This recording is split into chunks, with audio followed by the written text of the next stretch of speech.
Welcome to అందమైన జీవితం. నమస్తే కళ్యాణ్. నమస్తే జయ గారు. నమస్తే అమ్మ. కళ్యాణ్ గారు, హైదరాబాద్ నుంచి ఒక మెయిల్ వచ్చిందండి. అతని పేరు భాస్కర్. ఒక్క నిమిషం. ఈ ప్రోగ్రామ్కి అందమైన జీవితం అనేటటువంటి ఒక చక్కటి పేరు నామకరణం ఎవరు చేశారు, ఎలా వచ్చింది? కాన్సెప్ట్ ఫస్ట్ జీకే గారు, గోపాలకృష్ణ గారు, నేను, మన క్రియేటివ్ హెడ్ ఆయన నేను డిస్కస్ చేసుకున్నాం. ఇలా చేస్తే బాగుంటుందేమో, ఒక చిన్న ఐడియా, జస్ట్ ఒక లైన్ ఫామ్ అయిందండి. వెంటనే మీకు కాల్ చేయటం, మనం ముగ్గురం కూర్చోవటం, మాట్లాడుకోవటం, కాన్సెప్ట్ డిజైన్ చేసేసుకున్నాం కదా. అల్టిమేట్గా మనకేంటి, మన జీవితం సాఫీగా అందంగా వెళ్ళాలనుకుంటాం. సో ఈ పేరు చాలా బాగా కనెక్ట్ అవుతుంది. ఇది చూద్దామా అన్నారైనా, వెంటనే మన ఎండి గారు సుమన్ గారికి చెప్పటం, ఆయన కూడా సూపర్, గో హెడ్ అనేసారు. సో అలా అందమైన జీవితం స్టార్ట్ అయిందండి. చాలా సంతోషం అమ్మ. ఒక కాలర్ ఉన్నారండి, మనకు ఒకళ్ళు మెయిల్ చేశారు హైదరాబాద్ నుంచి. అతని పేరు భాస్కర్ అండి. ఉద్యోగం చేసుకుంటున్నారు, పెళ్ళయింది. సమస్య ఏంటంటే భార్యతో, తన ఫ్యామిలీతో, తన తల్లిదండ్రులతో, ఇటు భార్యతో మధ్యలో నలిగిపోతున్నాను. నేను ఎటు ముందుకు వెళ్ళలేకపోతున్నాను, వెనక్కి రాలేకపోతున్నాను. ఏం చేయాలో నాకు అర్థం కావట్లేదు. చాలా సెన్సిటివ్ విషయం ఇది. డాక్టర్ గారితో ఖచ్చితంగా నా విషయం గురించి మాట్లాడాలి అనే ఉద్దేశంతో మీకు మెయిల్ చేస్తున్నానని చెప్పి పెట్టాడండి అతను. నెంబర్ కూడా ఇచ్చారు, ఒకసారి కాల్ చేసేయమంటారా? పిల్లలు ఉన్నారా?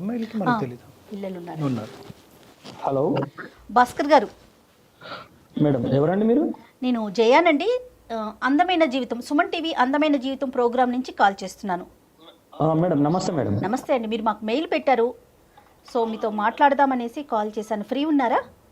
మాట్లాడొచ్చు మేడం. రైట్. డాక్టర్ గారు కూడా ఉన్నారు. ఒక్కసారి మీ సమస్య ఏంటో ఒకసారి బ్రీఫ్గా చెప్తారా? తప్పకుండా మేడం. రైట్. నమస్తే భాస్కర్ గారు. నమస్తే. నమస్కారం సార్. చెప్పండి సార్, ఎవరిది సమస్య? సార్ సమస్య ఏంటంటే, ఎప్పుడైనా సరే మా పేరెంట్స్ పొరపాటున ఎప్పుడైనా మమ్మల్ని చూడాలని వస్తుంది సార్.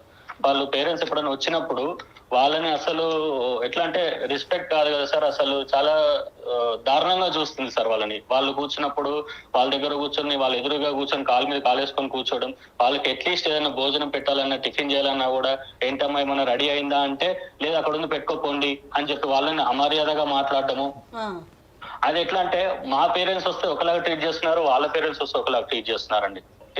ఎంతసేపు నేను ఫోన్ లో మాట్లాడినా కూడా, ఈవెన్ మా పేరెంట్స్ దూరం ఉంటారు కాబట్టి అట్లీస్ట్ 2 days కోసారో 3 days కోసారో మనం కాల్ చేసుకొని మాట్లాడుకుంటాం కదా సార్, పేరెంట్స్ తో మాట్లాడుతుంటాము. సో అది తనకు నచ్చదు. అది ఎంతసేపు ఫోన్ మాట్లాడుతుంటే నీకేం అవసరం, ఊరికే ఎందుకు మాట్లాడతావు, ఇలాంటి క్వశ్చన్లు అండి. అంటే మా పేరెంట్స్ తో నాకు మాట్లాడుకునే స్వేచ్ఛ లేదా సార్ నాకు. ఎందుకంటే మీ పేరెంట్స్ ఏమన్నా తెలియకుండా ఏమన్నా ఈ అమ్మాయిని ఏమన్నా అన్నారా, ఏమన్నా ఆ విధంగా ఏమైనా మనస్తాపం చెంది వాళ్ళ మీద ఒక శత్రుత్వం పెంచుకుందా, ఏంటి కారణం? పెళ్ళైన కొత్తలో ఏమైనా ఇన్సిడెంట్స్ జరిగాయా? అలాంటిది ఏం లేదు సార్. ఎందుకంటే పెళ్ళైన కొత్తలో మేము అంటే ఒక 1 week 10 days అక్కడ, పెళ్ళైన తర్వాత జాబ్ ఇక్కడ ఉంది కాబట్టి మళ్ళీ జాబ్ లో జాయిన్ కావాలి కాబట్టి ఎంబటి 1 week 10 days లో వచ్చేసాము. ఈవెన్ మా పేరెంట్స్ దగ్గర మేము వెళ్ళినా, లేకపోతే మా పేరెంట్స్ ఇక్కడికి రావడం వేళ్ళ మీద లెక్క పెట్టుకోవచ్చు సార్. మరి తన పేరెంట్స్ తో వాళ్ళతో మాట్లాడుకుంటూ ఉంటారా? తన ఇంటికి తను మాట్లాడుకోవచ్చు, కానీ నేను మాట్లాడితే మాత్రం ఎందుకు ఊరికే మాట్లాడము. వాళ్ళు ఎప్పుడన్నా పొరపాటున వస్తే వాళ్ళని వెళ్ళిపోయేటట్టుగా మాట్లాడము. మరి మీ పేరెంట్స్ ఇంటికి మీరు వెళ్ళటం కానీ, లేదంటే పండగకో పబ్బానికో మీ ఇద్దరు కలిపి వెళ్ళటం, అదేమైనా జరుగుతుందా? అది కూడా ఆగిపోయిందా? అది కూడా ఆగిపోయింది సార్. ఏంటంటే ఇప్పుడు ఎంతసేపు వాళ్ళ పేరెంట్స్, వాళ్ళ చుట్టాలు, వాళ్ళ ఫంక్షన్స్, ఎంతసేపు వీళ్ళ చుట్టాలు సైడ్ ఇటు సైడ్ పోవడమే తప్పించి మా చుట్టాలకు కానీ మా పేరెంట్స్ దగ్గర కానీ వెళ్ళడం కానీ అసలు జరగట్లేదు సార్. సరే అట్లయినా సరే వీళ్ళు నా వాళ్ళే, వీళ్ళు నాకు పేరెంట్స్ తో సమానం అని చెప్పేసి నేను అట్లయినా సరే అందరూ మన వాళ్ళే అని చెప్పి నేను కలుపుకోపోయేవాడిని సార్. కానీ ఇటు వరకు వచ్చేసరికి ఏంటంటే అవసరం లేదు. 10 years నుంచి ఇదే పద్ధతి అండి, లేకుంటే మధ్యలో మారారా ఆవిడ? ఇట్లా మొదటి నుంచి ఇదే ధోరణండి. ఎట్లా అంటే ఎందుకు ఇంకా ఎట్లా అంటే పీక్స్ కి వెళ్ళిపోతుంది మేడం. మీరు ఎప్పుడైనా చెప్పారండి? ఎప్పుడైనా వాదన జరిగిందా ఈ విషయానికి సంబంధించి? మాట్లాడుకున్నారా కనీసం? ఈ విషయం గురించి ఎప్పుడు టాపిక్ వచ్చినా మాకు పెద్ద వార్ జరుగుతుంది మేడం. మాకు వార్ జరగడము, తను వారం 10 రోజులు మాట్లాడకపోవడము. ఎవరు కాంప్రమైజ్ అవుతారండి? లాస్ట్ కి నేనే కాంప్రమైజ్ అవ్వాల్సి వస్తుంది మేడం. ఇటుపోయి మళ్ళీ కాంప్రమైజ్ అవ్వాలి. కానీ ఇప్పుడు కాంప్రమైజ్ అయ్యే ఓపిక లేదు మేడం నాకు ఇంకా. అంటే బహుశా ఇప్పుడు భాస్కర్, ఇప్పుడు అమ్మ నాన్నకి సంబంధించినటువంటి అంశం ప్రతిరోజు మీరు మాట్లాడుకోవాల్సినటువంటి అవసరం లేదు కదా. ఆ ఇష్యూ కాకుండా మిగతా అన్ని ఇష్యూస్ లో మీ ఇద్దరు అన్యోన్యంగానే ఉంటారా? మిగతాదంతా బాగానే ఉంటుంది. రీసెంట్ గా ఒక చిన్న విషయం అండి. మా పేరు మార్నింగ్ వాష్రూమ్ లో ఉండగా కాల్ వస్తే తను కాల్ కట్ చేశారండి. నేను చూసుకోకుండా రెగ్యులర్ షెడ్యూల్ లో పడిపోయి ఆఫీస్కి వెళ్ళిపోయాను. మళ్ళీ నా వర్క్ చేసుకున్న తర్వాత సాయంత్రం నాకు కాల్ వచ్చిందండి. మళ్ళీ సాయంత్రం కాల్ వచ్చి కాల్ లిఫ్ట్ చేస్తే, ఏంట్రా నువ్వు ఇలా కాల్ లిఫ్ట్ చేయలేదు, మార్నింగ్ ఇలా జరిగింది, నాన్నకి బీపీ షుగర్ అంతా డౌన్ అయిపోయింది, స్ట్రోక్ రావడం జరిగింది, హాస్పిటలైజ్ అయినారు అని చెప్పి నాకు మళ్ళీ ఈవినింగ్ నాకు కాల్ చేస్తే తెలిసిందండి.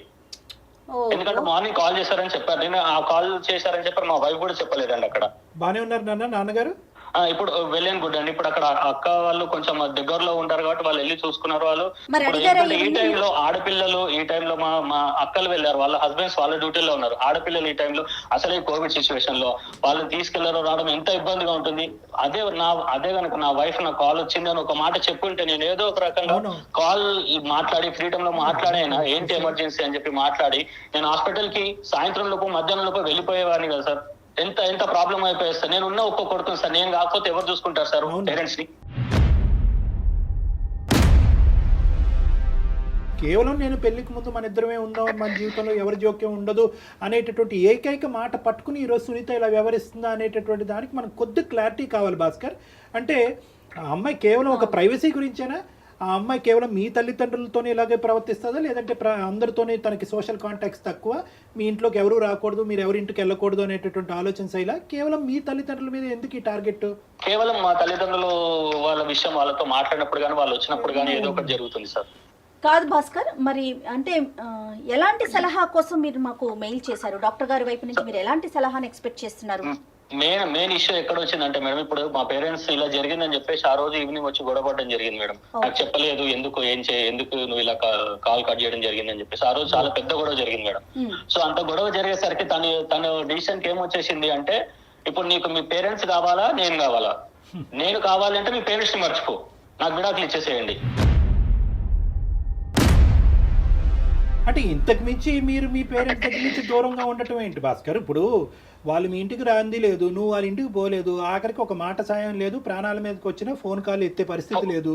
ఇంతకంటే తెగదెంపులు ఏం కావాలి? ఆల్రెడీ ఎవ్రీథింగ్ అయినట్టేగా 10 సంవత్సరాల్లో, ఇంకా ఏం కావాలంటే ఆవిడకి? అంటే ఇప్పటి నుంచి మీరు కాల్స్ కూడా మాట్లాడదు ఇంక ఇప్పటి నుంచి. ఇప్పుడు వరకు కంట్రోల్, ఇప్పుడు కమిట్మెంటా? ఇప్పుడు అలాగే అనిపిస్తుంది సార్. అంటే దాని అర్థం ఏంటో నాకు అర్థం కావట్లేదు సార్. ఇదేదో ఒక సైడ్ ఆఫ్ ది కాయినే మేము చూస్తున్నట్టు నాకు అనిపిస్తుంది. ఖచ్చితంగా ఈ ఇష్యూలో అయితే మాత్రం మీ భార్యమణితో మాత్రం మాట్లాడవలసినటువంటి అవసరం ఉంది. ఆవిడ వర్జన్ ఏంటి అన్నది తెలుసుకోవాల్సిన అవసరం ఉంది. ఎందుకంటే ఏ కారణం లేకుండా వృద్ధాప్యంలో ఉన్న పెద్ద వయసులో ఉన్న ఇద్దరు మనుషుల్ని అసలు ఏ కనికరం, మానవతా దృక్పథం లేకుండా దూరం పెట్టే ఆలోచన ఒక స్త్రీకి ఎందుకు ఉంటుంది అన్నది మనం తెలుసుకోవాలి. అంటే అవకాశం ఉంటే 10 ఏళ్ల జీవితంలోనే నాకు 100 ఏళ్ల జీవితం చూపించింది సార్. ఆమె గయాలితనం అట్లా ఉంటుంది. ఆమె నోట్లో నోరు పెట్టకపోతే ఎంత బాగుంటే అంత దూరం ఉంటే అంత మంచిగా ఉంటుంది సార్. కాదండి, తను ఏం చేస్తుంటారు? హౌస్ వైఫ్ అయినా? తను జాబ్ చేస్తారు మేడం. ఒకసారి మాట్లాడొచ్చా భాస్కర్ సార్? నేను ప్రయత్నం చేస్తాను సార్. నేను ఒకసారి కాల్ కలుపుతాను, మీరు కూడా ఒకసారి మాట్లాడండి సార్ తనతో. పర్వాలేదా? నో ప్రాబ్లం కదా? అంటే జస్ట్ అసలు ఆవిడ వర్షన్ ఎలా ఉందని తెలుసుకోవటం కోసం. ఓకే సార్, కాల్ కలపండి. ఏంటి డాక్టర్ గారు అంటే మనం ఇప్పుడు అతను కావాలి, అతన్ని కని పెంచి ఇక్కడ దాకా తీసుకొచ్చిన తల్లిదండ్రులు వద్దా? రేపొద్దున్న మరి మన పిల్లలకి మనం ఏం చెప్తాం? అంత దూరం ఆలోచించరు కదా, ఇక్కడే స్టోరీ. తాత చెప్ప తరతరాలు అంటారు. హలో హలో, ఏం చేస్తున్నావు? ఏదో చేస్తున్నాను. ఏంటి ఇప్పుడు? ఏం చెప్పండి. పిల్లలు ఏం చేస్తున్నారు? ఆన్లైన్ క్లాసులు జరుగుతున్నాయి కదా, కూర్చున్నారు అక్కడ. వాళ్ళు తెలుసు కదా, మళ్ళీ నన్ను అడుగుతావేంటి? అయ్యో ఏంటి, ఎందుకు చేసావు? చెప్తాను సరే. నేను ఇక్కడ సార్ని డాక్టర్ దగ్గరకు వచ్చాను, సైకాట్రిస్ట్ డాక్టర్ దగ్గరకు వచ్చాను. మన సమస్య గురించి ఒకసారి సార్ కూడా మీతో మాట్లాడుతా అన్నారు. మీతోని నేను ఎందుకు మాట్లాడాను వాళ్ళతో? వాళ్ళెవరు? నాకేం సంబంధం వాళ్ళతోటి? నువ్వు వెళ్ళవు, నువ్వు విను. నువ్వు వాళ్ళు ఏం చెప్తారో నువ్వు విను. కాదమ్మా, సునీత గారు. ఓకే, వాళ్ళ నలుగురిని చేరేస్తున్నావు అన్నమాట ఇప్పుడు. సునీత గారు ఏంటో వినుకాస్తా నువ్వు. కదమ్మా, ఒక్క సెకండ్ అమ్మా. అమ్మ సునీత, నమస్తే అమ్మ. నా పేరు డాక్టర్ కళ్యాణ్ చక్రవర్తి అమ్మ. నేను మానసిక వైద్య నిపుణుని ప్లస్ రిలేషన్షిప్ కౌన్సిలర్ని. నాతో పాటు జయ గారు కూడా ఉన్నారు, సీనియర్ యాంకరు. అంటే ఏంటండి చెప్పండి, ఏంటి ఇప్పుడు? ఏ వినాలి నేను ఇప్పుడు? అమ్మ నీ జీవితం. సునీత గారు, మీతో మేము ఏం మాట్లాడలేదండి, అప్పుడే మీరు ఏం వినాలి అనే ప్రశ్న వేసేస్తున్నారు. ఒక్క క్షణం అండి, కొంచెం టైం ఇవ్వండి ఒక్కసారి. చెప్పండి. కాదు సునీత గారు, ఏదో చిన్న డిస్టర్బెన్స్ నడుస్తోందని చెప్పి భాస్కర్ గారి ద్వారా మాకు తెలిసింది. అంటే మేము మధ్యలో వచ్చే ప్రయత్నం కాదు కానీ అసలు జరిగిన సమస్య ఏంటి, ఎక్కడ మీరు హట్ అవుతున్నారు అనే కోణం తెలుసుకుందామని అంతే. ఎవరిని కూడా కించపరిచేటటువంటి ఉద్దేశం కానీ ఎవరి వైపు వేలెత్తి చూపెట్టేటటువంటి ఉద్దేశం కాదు. భాస్కర్ గారు ఏంటంటే మనస్తాపం చెంది 10 సంవత్సరాలు మా జీవితంలో ఒక ప్రాబ్లం వచ్చిందండి, కంటిన్యూస్గా అది నడుస్తూనే ఉంది. ఏం చెప్పుకున్నాడు ఆయన మీ గురించి? నా గురించి మీ దగ్గర నాకు తెలియదు కదా, ఏం కంప్లైంట్ చేశాడు ఇప్పుడు నా గురించి? కంప్లైంట్ కదమ్మా, అన్ని విషయాల్లో మా భార్య పర్ఫెక్ట్ అండి. ఎక్కడ వేలెత్తి చూపేది లేదనే చెప్పారమ్మా మీ గురించి. మా అమ్మ నాన్న విషయం వస్తే కనుక అగ్గిలం మీద గుగ్గిలం అవుతుందండి. ఫోన్ లేదు, కాంటాక్ట్ లేదు, ఇక్కడికి వెళ్ళటం లేదు, అక్కడి నుంచి ఇక్కడికి రావటం లేదు. వాళ్ళ తల్లిదండ్రులకు సంబంధించినటువంటిది ఒక న్యాయం, మా తల్లిదండ్రులకు సంబంధించినటువంటి ఒక న్యాయం. ఆడ పేరెత్తితే నేను ఎందుకు మండిపడతానండి? ఈయన ఏం చేశాడో మీకు తెలియదు, నా గురించే చెప్తే నేను చేసేది నేను మాట్లాడేది మీ అందరికీ కనపడతాను ఇప్పుడు కూడా. నాకేదో చెప్తామని చూస్తున్నారు. అందు గురించి ఈ కాల్ చేసాం, నీ వర్జన్ వినాలనే ఉద్దేశం. నువ్వు కోపంగా ఉన్నావు, గట్టిగా మాట్లాడుతున్నావు, మేమేమి అది తప్పుగా భావించట్లేదు. మీ మనసు మీకున్నటువంటి టెన్షన్స్ మీకున్నాయి, కానీ దయచేసి ఒక 2 నిమిషాలు ఇతను ఈ విధంగా ఎందుకు మాట్లాడాడు అన్నది మీ వర్జన్ చెప్పండి అమ్మా. ఏమయ్యా ఇప్పుడు నువ్వేం చెప్పావు? అప్పుడు నువ్వు పెళ్ళప్పుడు నువ్వేం చెప్పావు చెప్పు. మన ఇద్దరమే ఉంటాము, ఎవరు ఉండరు, ఇన్ని ప్రేమగా చూసుకుంటాను అని చెప్పావా లేదా అప్పుడు? మరి ఇప్పుడేమో వేడు కూడా అవ్వకుండానే నువ్వు మళ్ళీ ఆళ్ళు తీసుకొచ్చి నన్ను ఎత్తి మీద వేస్తానంటే నేనేం చేయాలి? నేను ఏమన్నా ఊరికే కూర్చున్నానా? పొద్దున్నే వాళ్ళకి ఇప్పుడు ఆరోగ్యం బాగాలేదు, వాళ్ళని చూసుకోవడానికి వాళ్ళ కొడుకు కాకపోతే ఎవరు చూసుకుంటారు వాళ్ళని? ఆరోగ్యం బాగాలేకపోతే అక్కడ ఎలా వదిలేస్తారు వాళ్ళని? ఎవరో ఒకరు చూసుకుంటారు, మనుషులు పెట్టు. ఇప్పుడు నేను ఇక్కడికి తీసుకొస్తే నేను మాత్రం ఎక్కడ చూస్తాను? సాయంత్రం పొద్దున్న వెళ్ళిన దాన్ని సాయంత్రం 5, 6 కానీ ఆ ఉద్యోగం అవ్వదు. ఇంటికి వచ్చేటోడికి 7 అవుతూ ఉంటే మా పిల్లల్ని చూసుకోవడానికి 2 గంటలు సరిపోవట్లేదు అక్కడ. నువ్వు వాళ్ళని తీసుకొచ్చి పెడతానంటే ఇప్పుడు మనుషులు పెట్టి చూపించాలి తప్ప నేను చూసే టైం గానీ నా పిల్లల్ని పెంచుకోవడానికి నాకు టైం లేదు. ఆ మనుషులు లేదు, అక్కడే పెట్టుకో అక్కడ డబ్బులు ఇచ్చేస్తాం కదా. అమ్మ సునీత, కేవలం అప్పుడు పెళ్లికి ముందు ఆ మాట అలా అన్నాడనే ఉద్దేశంతోనే నువ్వు ఈ రోజు ఇలా ఉన్నావు అమ్మా? మాకు 1,00,000 ఉన్నాయి సార్ ఇక్కడ. మాకు పిల్లలు లేచి మేమిద్దరం బయటికి వెళ్ళి ఇంటికి వస్తేనే గానీ కుదరదు. పొద్దున్న సాయంత్రం పిల్లల్ని చదివించుకోవాలా, వాళ్ళని ఎలా పెంచుకోవాలి, పొద్దున్నే లెగాలి, ఇంట్లో వంటలు చేసుకోవాలి, పనులు ఇవే సరిపోతున్నాయి. కానీ మధ్యలో ఈ కరోనాలు దరిద్రాలు ఒకటి సచ్చినాయి కదా. ఇప్పుడు అలా కదమ్మా, సునీత గారు, కరోనా ఉండొచ్చు, ఏదన్నా ఉండొచ్చమ్మా, కానీ వృద్ధాప్యంలో ఉండేటటువంటి తల్లిదండ్రులు కాపాడవలసినటువంటి బాధ్యత ఏకైక కొడుకు మీద ఉండదా అమ్మా? డబ్బులు ఇస్తామంటున్నాం కదండి. డబ్బులతో అన్ని కొనుక్కుంటారా సునీత గారు? ఏం మాట్లాడుతున్నారండి? సారీ అండి ఇట్లా అంటున్నందుకు. ఎవరో సిటీ లైఫ్ లో ఈ రోజు రేపు తెల్లారు లేసి ఎవరికాళ్ళు ఉద్యోగాలు చేసుకుంటా సాయంత్రం నైట్ అయిపోయి ఇంటికి వచ్చేటప్పటికి ఎవరో ముసలోళ్ళని మేరేసుకుని రేపు పొద్దున్న మనం కూడా అదే పరిస్థితిలోకి వెళ్తాం సునీత. మనం ఇక్కడితోనే ఆగిపోమండి. మానవత్వం మంట కలిసిపోలేదమ్మా, అర్థం వాళ్ళలాగా మేము వచ్చి మీరు పడవండి, పిల్లల మీద మేము పడవు, వాళ్ళు వచ్చి పడతారేమో, మేము వచ్చి పడవు. మా ప్లాన్లు మాకు ఉంటాయి. రేపొద్దున వృద్ధాప్యం అనేటటువంటిది ఎక్స్క్లూజివ్ గా భాస్కర్ తల్లిదండ్రులకు కాదు, మీ తల్లిదండ్రులకి వృద్ధాప్యం వస్తుంది, మీకు వృద్ధాప్యం వస్తుంది. రేపొద్దున పెద్ద అయిన తర్వాత మీ పిల్లలు కూడా వాళ్ళ భార్యలు అంటారు, అరే డబ్బులు పడేసారా ఎందుకు పోయి చూసేదని అంటారు వాళ్ళ భర్తలతో. అది ఓకేనా మీకు? అదే చెప్తున్నానండి. ఇప్పుడు వాళ్ళు మా అమ్మ నాన్న గురించి వాళ్ళని విడిగా చూసుకోవట్లేదు. వాళ్ళు చూసుకోవాలని నాకు ఉంది, వాళ్ళు పెద్దోళ్ళు అయిపోయారు, కానీ నేను వాళ్ళని చూసుకోవట్లేదు. ఎందుకంటే నాకు అంత టైం లేదు. అది అర్థం చేసుకోరేంటండి? ఎన్నని చెయ్యాలి, బయట చెయ్యాలా, ఇంట్లో చెయ్యాలా ఈ పనులు? ఈయన వచ్చేసి ఆయనకేమో ఇంట్లో పనులు ఏముండవు, బయట పనులు ఆయనతో సమానంగా నేను చేస్తున్నాను. ఆ ముసలోళ్ళకి వస్తే ఎన్ని చెయ్యాలండి? ఎన్ని సాకరీలు చేస్తే అవుతాయి అన్ని? వచ్చి కూర్చుంటే అయిపోయింది అనుకుంటున్నారా? కానీ మీరు ముసలోళ్ళు అనే ఆ పదాన్ని మాత్రం ఆపుకోలేకపోతున్నారండి సునీత గారు. అది వినటానికి కూడా చాలా బాధ అనిపిస్తోందమ్మా. ఉన్నప్పుడు ఆరోగ్యంగా ఉన్నప్పుడు వేరే వాళ్ళు లేందే మీ భర్త వచ్చారా, లేకుంటే మీ తల్లిదండ్రులు లేందే మీరు వచ్చారా? ఒక్కసారి ఆలోచించండి. ఏ కాలంలో ఉన్నారు మేడం మీరు? ఏ కాలంలో ఉన్నారు? మాకు కుదరట్లేదని చెప్తున్నాం కానీ చూడమని అనట్లేదు కదా. డబ్బులు ఇస్తాం అంటున్నాం కదా. అమ్మ మీరు ఏమన్నా అమెరికాలో ఉన్నారమ్మా? హైదరాబాద్ లోనే కదా ఉన్నారు. కుదరకపోవటం ఏంటి? హైదరాబాద్ లో ఉంటే ఇక్కడ మాకు నడవదండి, మాకు నడవదు. వాళ్ళని కూర్చోబెట్టి వాళ్ళకి చాకరీలు చేసి వాళ్ళకి సేవలు చేసే టైం మాకు లేదు. పిల్లల్ని చూసుకోవాలా, ఇవి చెయ్యాలా, మాకుండే బాధలు మాకున్నాయి. అంతేగాని నేను చూడను అనట్లా. డబ్బులు ఇస్తాం అక్కడ ఉంచుకోమంటున్నా. ఎవరు మా ఇంటి దగ్గర స్ట్రాంగ్ గా మాట్లాడటానికి వేరే కారణం ఏదైనా ఉందా వాళ్ళ వైపు నుంచి? అడగండి. అక్కడ ఉన్నారు కదా ఆయన, మీ దగ్గరికి వచ్చాడు కదా ఆయన, ఏదో చెప్పుకుంటున్నాడు కదా నా మీద కంప్లైంట్లు.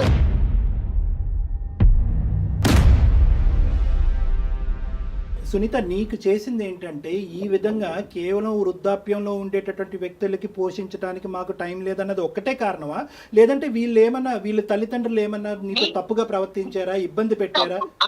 ఇప్పుడు ఈయన తక్కువడేం కాదండి, ఈయన తక్కువడేం కాదు. మీ దగ్గర రావుడిలో నటించేస్తున్నాడేమో. ఈయన తక్కువడేం కాదు. వెళ్ళి 4 రోజులు అక్కడ ఉంటే వాళ్ళ నాన్న కొంచెం ప్రేమగా ఉంటే చాలు, ఇక్కడికి వచ్చి మళ్ళీ వారం రోజులు నాతో మాట్లాడు. మరి నాకెలా ఉంటుంది? నేను అన్ని వదిలిపెట్టుకుని వచ్చాను కదా. నాకు మాత్రం ఇంకెవరన్నా ఉన్నారా? ఈయన పిల్లలే కదా. తెల్లారు లేసి ఏళ్ళ కోసమే కదండి మేము కష్టపడేది. నువ్వు ఆన్ చేసిన రేడియో ఆగట్లేదు ఇది. కాదమ్మా సునీత, ఇప్పుడు ఇక్కడ మాకు భయం ఏమీ లేదు.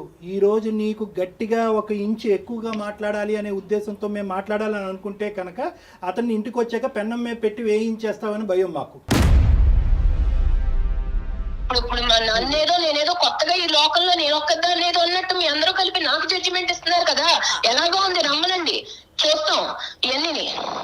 నాకు ఇప్పుడే చెప్తున్నారు, మేమంత త్యాగమూర్తులో కాదు, మాకంత ఓపికలు లేవు. మీకు నమస్కారం.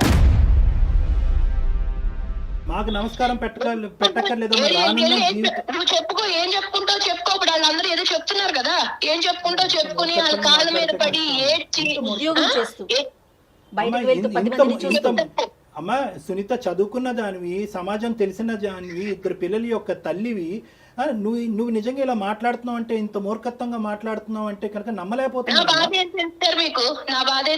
నీ బాధ ఏంటమ్మా, నీ బాధ ఏంటి అన్నది నువ్వు ఇంకా చెప్పలేకపోతున్నావు. ఒకే పాయింట్ ఏంటంటే కనుక అక్కడికి వెళ్ళి నా భర్త కనెక్ట్ అయిపోయి వారం రోజులు నాతో మాట్లాడ్డాను అంటున్నావు. వారం రోజులు నీతో మాట్లాడకపోతే ఉండలేనటువంటి నువ్వు జీవితాంతం ఆ తల్లిదండ్రులు కొడుకుతో మాట్లాడకుండా ఎలా ఉండగలరమ్మా? నీకు అర్థం కాదా? పెళ్లి చేశారు కదా, పెళ్లి చేయకుండా ఉండాల్సిందండి. అప్పుడు మా సంస్కృతులు మాకు ఉన్నాయి.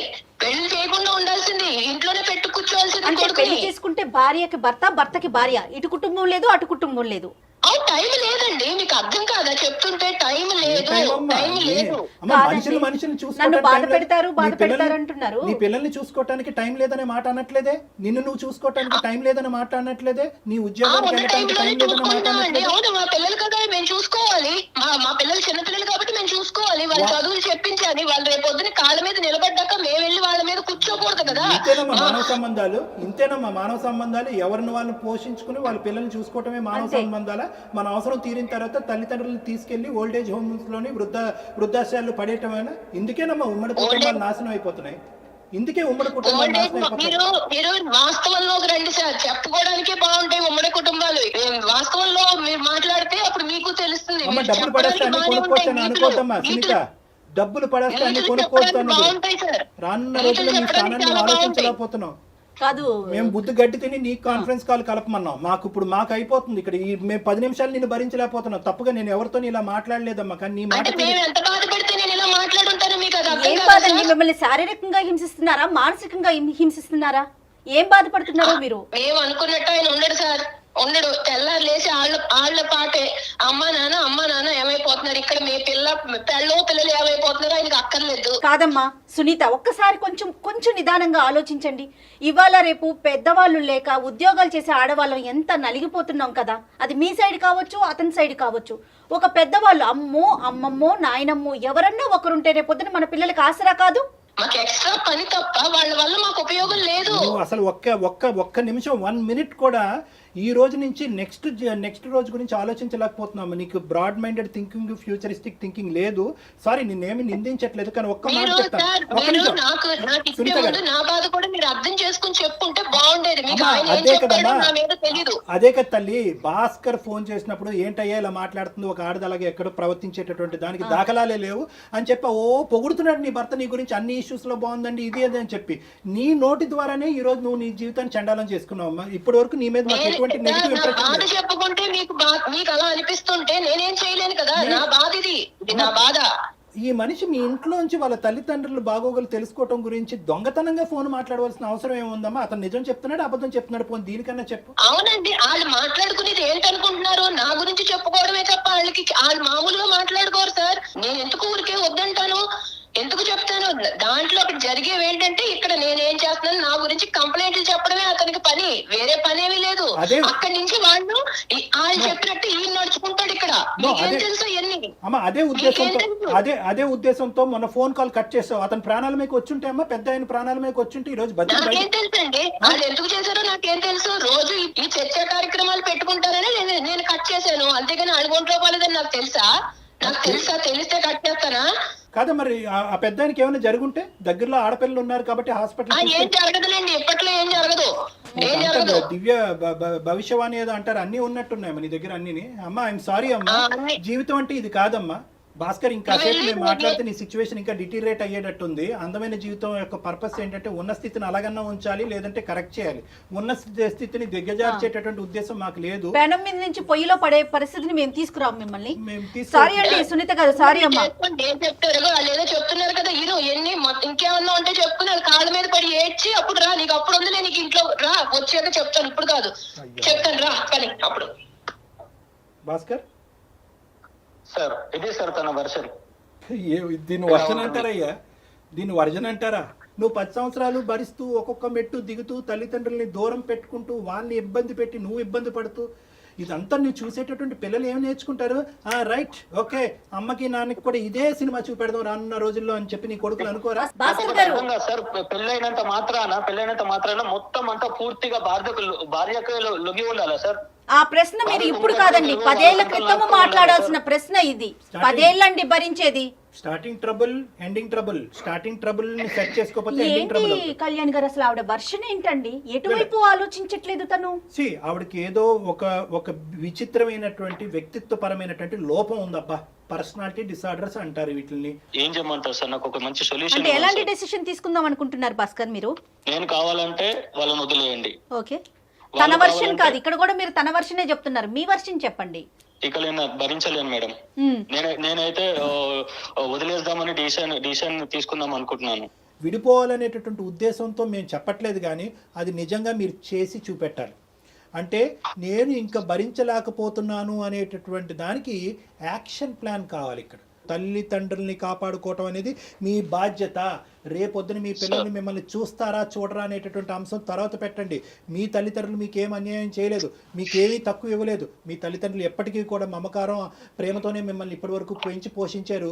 పెళ్ళి అనేటటువంటి ఈ అంశం వాళ్ళ జీవితానికి ఒక శాపం కింద మారిపోయింది. కాబట్టి వాళ్ళని కాపాడుకునేటటువంటి ప్రయత్నంలో మీ ఆవిడికి ఒక గట్టిగా బుద్ధి చెప్పేటటువంటి ప్రయత్నం చేయండి. అంటే కొట్టండనో తిట్టండనో హింస పెట్టండో అని చెప్పట్లేదు. నేను మా తల్లిదండ్రులకు స్థానం లేనటువంటి నా జీవితంలో నీకు కూడా స్థానం లేదు అనేటటువంటి వార్నింగ్ ఇచ్చి మీ పిల్లలతో పాటు మీరు దూరంగా ఉండేటటువంటి ప్రయత్నం చేయండి. సో ఒక్కసారి బెదిరించమంటారా? అంటే దాన్ని బెదిరింపు అంటారా, లేదంటే ఒక విధమైనటువంటి ట్రీట్మెంట్ అంటారా అనేది మీకు వదిలేస్తున్నాను. అంటే ఆవిడకు ఒక శిక్ష పడాలి అంటే కనుక కుటుంబం అనేటటువంటిది ఎప్పుడు కూడా నీ చెప్పు చేతల్లో నీ కాళ్ళ కింద చెప్పులాగే ఉంటారు అని అనుకోవద్దు. నాకు ఒక అహంకారం ఉంది, నేను ఒక మగాడిని, నేను ఒక ఇద్దరు తల్లిదండ్రులకు ఒక కొడుకుని, నేను మగాడిని అనేటటువంటి ఆలోచనతో, అంటే మగ ఆడిన అనేటటువంటిది నేను వ్యత్యాసం చేయట్లేదు, కానీ ఆవిడకి ఈ యాంగిల్ చూపెట్టాలి అంటే, మీ విలువను తెలియజేయమంటున్నారు. మీ విలువను తెలియాలి అంటే కనుక దూరంగా ఉండి కొంతకాలం మీరు లేనటువంటి లోటునే ఆవిడకి అర్థమయ్యేటటువంటి విధంగా చూపెట్టండి. మళ్ళీ ఆవిడ మాట తీరు చూడండి, ఏ విధంగానూ కాంప్రమైజ్ కాదాయే. కాన్ఫరెన్స్ కాల్ సునీత కలపమన్నాం, అక్కడి నుంచి అసలు వాళ్ళ తల్లిదండ్రులు కలిపి ఉంటే కనుక వాళ్ళు కొడుకుని దూరం చేసుకుని ఎంత బాధపడుతున్నారో అక్కడ అసలైన వర్జన్ తెలిసి. నాకు ఇంకొక విషయం ఏమనిపించిందో చెప్పనండి, సునీత తల్లిదండ్రుల పెంపకం ఎంత అధ్వానంగా, అంటే ఒక తల్లిదండ్రుల పెంపకం గురించి మనం ఇంత ఓపెన్గా చెప్పుకోకూడదు, కానీ ఆవిడకి ఏం విలువలు నేర్పించారండి? వాళ్ళు ఏమైనా చెప్పడానికి ట్రై చేశారా భాస్కర్? ఒక లాస్ట్ క్వశ్చన్, వాళ్ళు మీ అత్తగారు సునీతకి ఏమైనా చెప్పడానికి ట్రై చేశారు? అలాంటివి చాలా జరిగాయి సార్, చాలా జరిగాయి. అవి అంతవరకే ఉంటాయి సార్, మళ్ళీ తర్వాత సేమ్. రైట్ భాస్కర్, ఒక్కసారి డాక్టర్ గారు చెప్పింది ఆలోచించండి, త్వరపడండి, మంచి నిర్ణయం తీసుకోండి. Thank you madam. చక్కని డెసిషన్ తీసుకోండి, చక్కగా ఉండండి. Thank you sir. All the best.